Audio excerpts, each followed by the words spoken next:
7 თებერვალს თბილისის სასულიერო აკადემიასა და სემინარიაში წმინდა მეფე დავით აღმაშენებლის გარდაცვალებიდან 900 წლის თავს სამეცნიერო კონფერენცია მიეძღვნა. თემაზე სასაუბროთ გადაცემის ახლა შემოგვიერთდა კონფერენციის მონაწილე ისტორიის მეცნიერებათა დოქტორი, პროფესორი გელათის მეცნიერებათა აკადემიის აკადემიკოსი ბატონი ელდარ ბუბულაშვილი. მოგესალმებით ბატონო ელდარ. მოგესალმებით. მადლობა მობრძანებისთვის.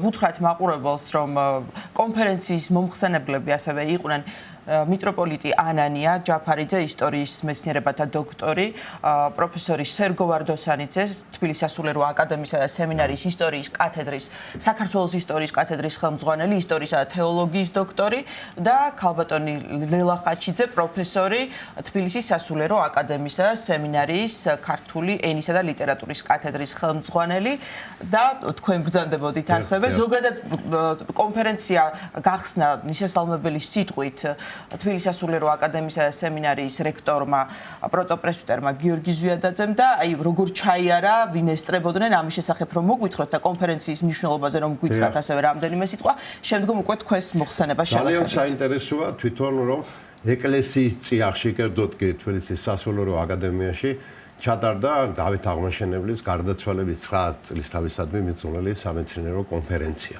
იმიტომ რომ ჯერეთი დავითი არის წმინდანი და წმინდანობასთან ერთად დიდი საზოგადო მოღვაწედ და სახელმწიფო მოღვაწედ გახდა.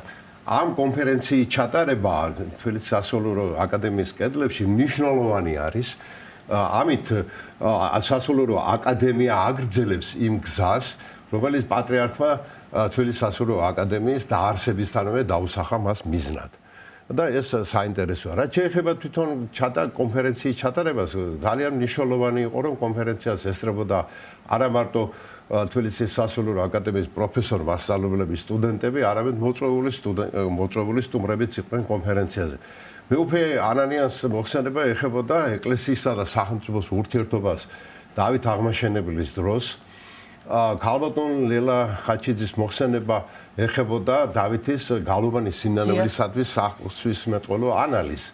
ხოლო ბატონი სერგოს მოხსენება ეხებოდა დავითი როგორც საზოგადო სახელმწიფო მოღვაწე. ჩემი მოხსენება კი გახდათ წმინდა მეფე დავით აღმაშენებლის შემორჩენილი ესე იგი სიწმინდეებს ეხებოდა.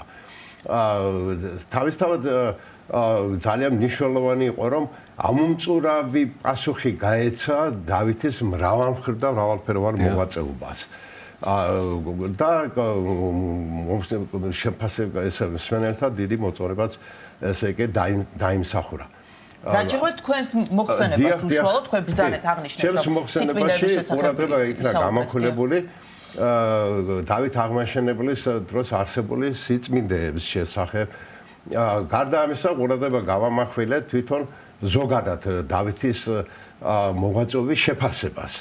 დავითი მოგესალმებათ საქართველოს მართლმადიდებელი ეკლესიის წმინდანათაა შერაცხული იმ დიდი ღვაწლის გამო, რომელიც მან გაწია ქვეყნისა და განსაკუთრებით ეკლესიის წინაშე. თვითონ საინტერესოა, რომ ყურადღება რო არ გავამახვილოთ ჩვენ ლუის ურბნისის საეკლესიო კრებაზე და ყველა იმ საკითხზე, რომელიც მან ეკლესიის სულიერი გაჯანსაღებისათვის გააკეთა, ეს შეგნებულად იყო გაკეთებული. რადგან დავითმა კარგად იცოდა, რომ ეკლესიის სულიერი სიჯანსაღის გარეშე შეუძლებელი იყო ჯანსაღის საზოგადოებისა და ძლიერი სახელმწიფოს შექმნა. იგი იღვწოდა ქრისტიანული ფასეულობების განმტკიცებისათვის. მან სახელმწიფოს მართვაში ქრისტიანული ღირებულებებიც კი შემოიტანა. ამის კაფეო მაგალითს წარმოადგენს, როდესაც საერო ხელისუფალი მწიგნობართ უხუცესობა დაუქვემდებარა ჭყონდიდელს და შეიქმნა მწიგნობართ უხუცეს ჭყონდიდელის თანამდებობა. ეს ძალიან საინტერესო გახლავთ და ამის ერთ-ერთ მაგალითს მოვიყვან იმასთან დაკავშირებით, თუ როგორ ყურადღებას აქცევდა დავითი ქრისტიანულ ღირებულებებს. მწიგნობართ უხუცეს ჭყონდიდელს სააჯო ექვემდებარებოდა სავაზირო, მაგრამ დავითმა მას დაუქვემდებარა უმაღლესი სასამართლო სააჯო კარი. ეხლა თქვენ წარმოიდგინეთ, დანაშავე პირი როგორი მძიმე დანაშაულიც არ უნდა ქონოდა, როდესაც მწიგნობართ უხუცეს ჭყონდიდელისგან შენდობას მოითხოვდა, იგი ფაქტიურად თავისუფალი იყო საჯელისაგან. გამოდის, რომ დავითი ესე იგი დანაშაულს ებრძვის არა საჯელის განკაცებით, არამედ ქრისტიანული მორალური პრინციპებზე დაყრდნობით.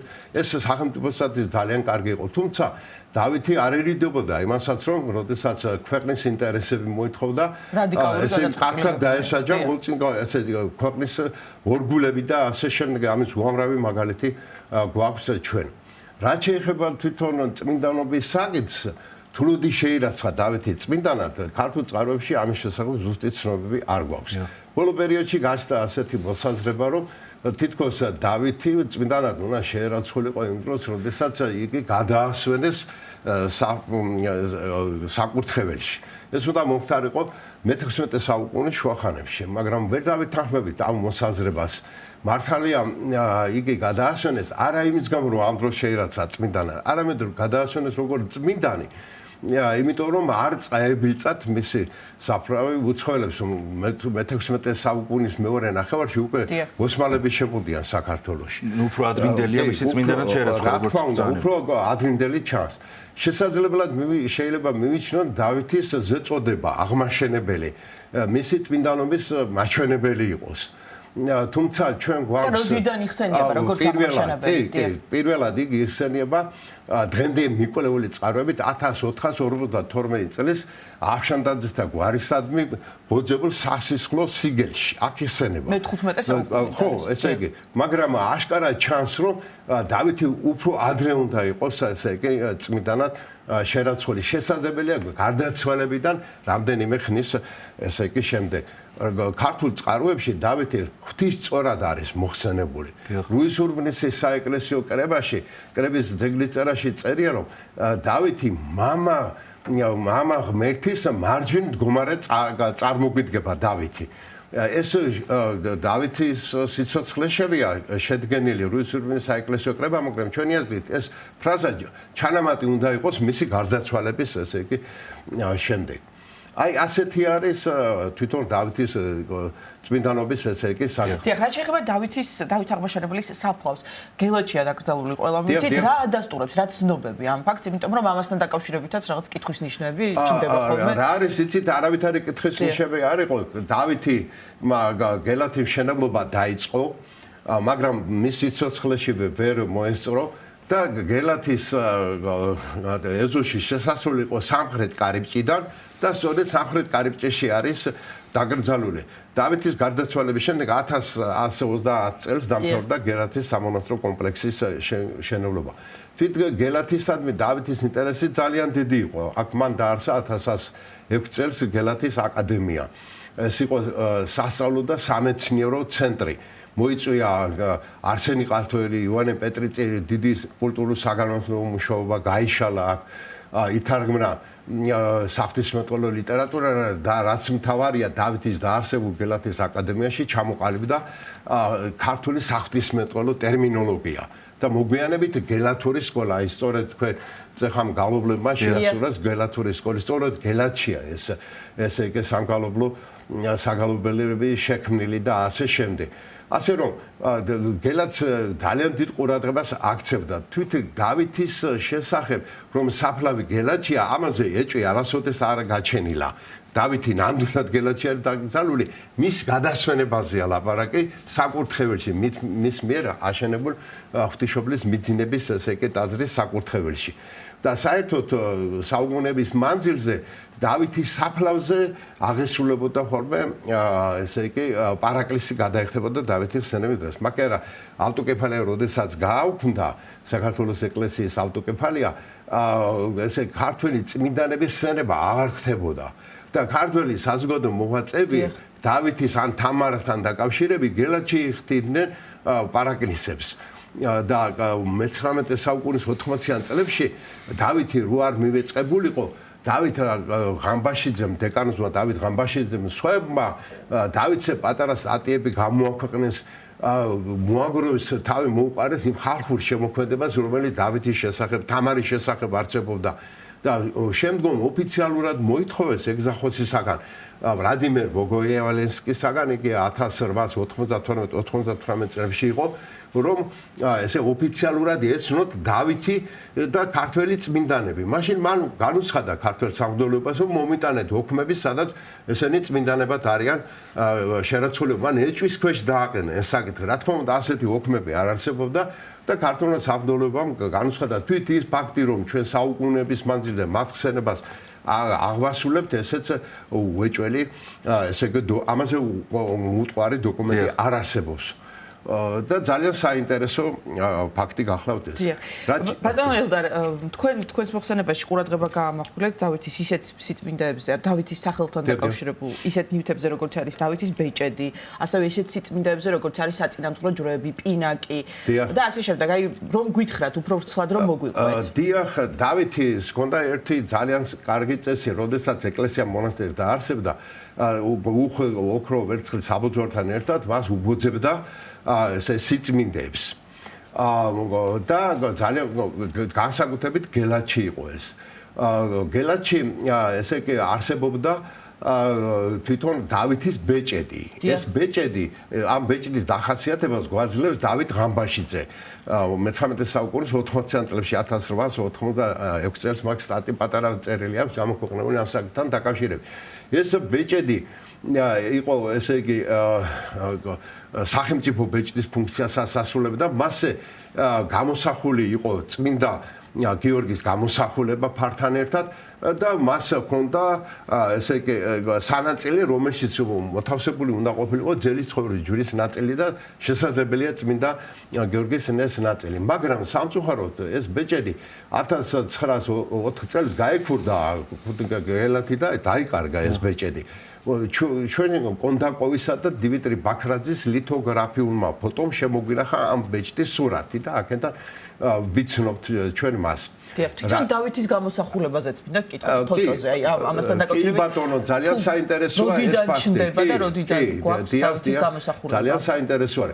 დავითმა გარდა საქართველოსი უცხოეთში დაარსა სამონასტრო ცენტრები, განსაკუთრებით სინას მთაზე. ეკლესია მონასტერები და მას შესწირა უხვის საბუძარი, ოქრო, ვერცხლი, ამასთანავე წიგნები. ჩვენ გვაქვს 1902 წელს ივანე ჯავახიშვილი და ნიკო მარი იმყოფებოდა სინას მთაზე და აღმოაჩინეს დავითის ხელნაწერი.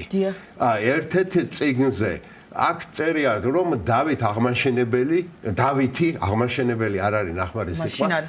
ესე იგი უბოძებს ამ წიგნს ესე იგი საჩუქრად ქართულ მონასტერს.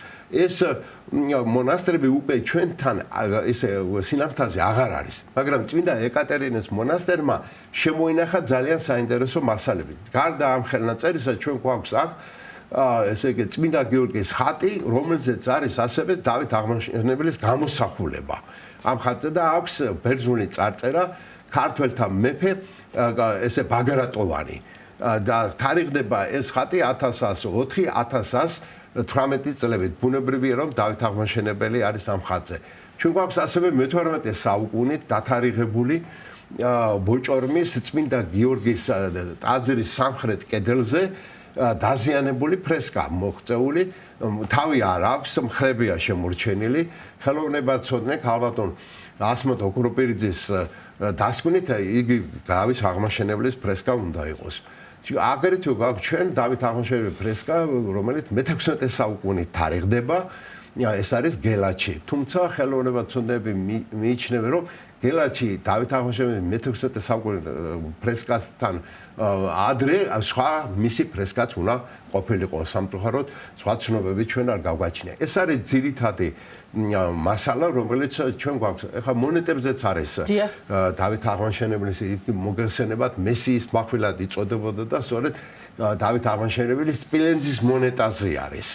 ეხლა საოცარია 16 წლის გამეფდა, კაცი 53 წელი გარდაიცვალა და ამ ხნის მანძილზე სოფლიოს ისტორიაში ალბათ არ არსებობს ასეთი პიროვნება, რომ ამდენი დიდი საქმე გააკეთა და მან ქვეყანა, რომელიც დიდი ნაწილი დაპყრობილი იყო, გაათავისუფლა და გარდა მტრის გათავისუფლებისა დიდი კულტურულ საგანმანათლებლო საქმიანობა ჩატარა. ეს სასწავლებლებში კავშირი. ბატონ ელდარ, წმინდა კეთილმსახური მეფე დავითის ხელნაწერები საქართველოს ეკლესიებში, ტაძრებში თუ გვხვდება, თუ არის? არა, შემორჩენილი არ არის. სწორედ ეს არის პირველი. ეხლა ჩვენ გვაქვს თქვათ ანდერძი დავით აღმაშენების, მაგრამ გვიან პერიოდის ნუსხებითაა ეს ცნობილი. გვაქვს ასევე შიონ ღუიმისადმი ტაძრისადმი ბოძობილი ანდერძი, ფრაგმენტი არის შემორჩენილი და სასწაულად არის გადარჩენილი ეს ხელნაწერები. თვით უშუალო ავთენტური იმდროინდელი ესე იგი ნაკლებად გვაქვს. სწორედ ის რაც გითხარით მე, ეს არის დავითის ხელნაწერი, რომელიც საქართველოში აი ეს ხელნაწერები, რომელიც არის შიონ ღუიმისადმი, ის გვიანდელი არის შედარებით და გვიანდელი ნუსხები. დავითის ანდერძი უფრო გვიანდელი ნუსხა გვაქვს. თვით დედნები არ არის როგორც ჩანს კი არა ნადგურდებოდა გარეშემტრების შემოსევების შედეგად. დიახ, რა შეეხება წმინდა ნაწილებს? კი, წმინდა ნაწილებს განსაკუთრებით დავითი დიდად ეპყრობოდა ძელისცხოვრის ჯვრის ნაწილებს. ამის შესახებ ესე იგი მას შეუწირია საფრანგეთში დავითის ჯვარი, რომელიც ძელისცხოვრის ჯვრის ნაწილისგან იყო დამზადებული, დიდი პატივით მიიღეს. ეს ზურაბ ავალიშვილმა წარმოებით გამოაქვეყნეს და ძალიან საინტერესო გამოკვლევაც დაურთო და იმდენად დიდი სურვილი იყო, რომ ყველა ესა თაყვანი ვერ დაეტია პარიზის ღვთისმშობლის ტაძარმა და სენ-დენის მოედანზე დიდი ცერემონიალი გაიმართა და 1 აგვისტოს ფრანგები ყოველთვის აღნიშნავდნენ ამ დღესასწაულს, მაგრამ მოხდა ესე 1793 წელს საფრანგეთის რევოლუციის დროს ესე იგი ეს ათეიზმის ნიშნები ძალიან ძლიერი იყო ამ რევოლუციაში და აი ეს ჯვარი ორად გაყვეს. ერთი კომუნისტ წარმომადგენელმა წაიღო, რომელიც ათეისტი იყო და დაიკარგა ის და მეორე წამოიღო ფონდების მცველმა, რომელიც ქრისტიანი კაცი იყო, მან 4 ჯვარი გამოკვეთა და ამ 4 ჯვრიდან 3 ეკლესიას გადაცა, ერთი თვითონ დაიტოვა. და 1830 წელს რევოლუციის დროს ისევ ეს 3 ჯვარი დაიკარგა და შემოგჭა ერთი ჯვარი და ეს ჯვარი ამჟამად ლუვრის მუზეუმში ინახება. მაგრამ მისი თავდაპირველი მფლობელის დავით აღმაშენების ნაცვლად მაგ ანსელუსის ჯვარი ქვია და კატალოგში ანსელუსის ჯვრის სახელწოდებით არის გატარებული. დიახ, ბატონ ელდარ, თუ შეიძლება რომ იმ სიწმინდებზეც გვესაუბროთ, რაც უკავშირდება დავით აღმაშენებლის სახელს და რაც დღეისათვის არის ხელშესახები, არა ვთქვათ ფოტოს სახით, არა რეპროდუქციის სახით, არამედ ისე რომ ადამიანი მიეახლოს და ვთქვათ თაყვანისცეს, თუ არის ასეთი. ეს ჯვარი გახალავთ, მისი საწინამძღოლო ჯვარი, მე გითხარით, რომ 2 ჯვარი იყო, ერთი 1000 საუკუნით თარიღდება, მაგრამ ამ 1000 საუკუნის ჯვარზეც არის დავითი წარწერაში მოხსენებული და მეორე ჯვარი არის თვით დავითის დროს გაკეთებული ჯვარი, ესე იგი გვაქვს ჩვენ და მასე მიახლებაც შეიძლება და თვით მისი საფლავიც დიახ, საფლავი რა თქმა უნდა, რომელიც უდიდესი სიწმინდეა. აი ესეთი სიწმინდეა და ძალიან ის მნიშვნელოვანი გახლავთ ეს. დიახ, დღეს ჩვენ ბევრი ვისაუბრეთ გელათზე და სწორედ გელათის აკადემიის სულიერი მემკვიდრეა თბილისის სასულიერო აკადემია და სემინარია, სადაც ჩატარდა ეს კონფერენცია, რომელზეც ახლა ჩვენ ვისაუბრეთ და მამა გიორგიმ პროტოპრესვიტერმა გიორგი ზვიადაძემ აკადემიის რექტორმა მისასალმებელ სიტყვაში აღნიშნა, რომ პატრიარქის ლოცვით დაარსებული აკადემია სწორედ ის ადგილია, სადაც ერთიანდება რწმენა და ცოდნა და ასევე მამა გიორგი მისაუბრა წმინდა კეთილმსახური მეფე დავით აღმაშენებლის იმ ღვაწლზე ქართველი ერის წინაშე, რომლის გამოც ის წმინდანად შეირაცხა და რაღაც თქვენს რომ შემაჯამებელი რამდენიმე სიტყვა გითხრათ კონფერენციის შესახებ, რომელიც აკადემიაში ჩატარდა. მე დასაწყისში აღნიშნე, რომ საინტერესო იყო თვითონ ეკლესიის წიაში ამ კონფერენციის ესე იგი ჩატარება და თბილისის სასულიერო აკადემიის დღევანდელი ხელმძღვანელობა მამა გიორგი აგრძელებს იმ ტრადიციას, რომელიც საუკუნეების განმავლობაში სასულიერო განათლებასთან იყო დაკავშირებული და პატრიარქის ლოცვა კურთხევას, რომ თბილისის სასულიერო აკადემია უნდა ყოფილიყო მეცნიერებისა და ესე იგი წმენის შეერთების ძირითადი ესე იგი ცენტრი. ეს ყველაფერში იკვეთება. გარდა ამისა, თქვენ მოგეხსენებათ, თბილისის სასულიერო აკადემიაში მაღალ დონეზე ტარდება როგორც ესე იგი სამაგისტრო, ასევე სადოქტორო დისერტაციების ჩატარება, წიგნების პრეზენტაცია, იცება შრომების კრებული. ეს ის დიდი ღვაწლია, რომელიც აკადემიამ აი ამ თავის არსებობის მანძილზე მიაღწია და კიდევ უფრო განვითარდება და ხერხშეუწყობს ჩვენში სასულიერო განათლების სრულყოფასა და გაძლიერებას. ძალიან დიდი მადლობა ბატონო ელდარ ჩვენთან მობრძანებისთვის და საინტერესო საუბრისთვის. კონფერენციის მონაწილე ისტორიის მეცნიერებათა დოქტორი, პროფესორი გელათის მეცნიერებათა აკადემიის აკადემიკოსი ბატონი ელდარ ბუბულაშვილი იყო ჩვენი გადაცემის სტუმარი.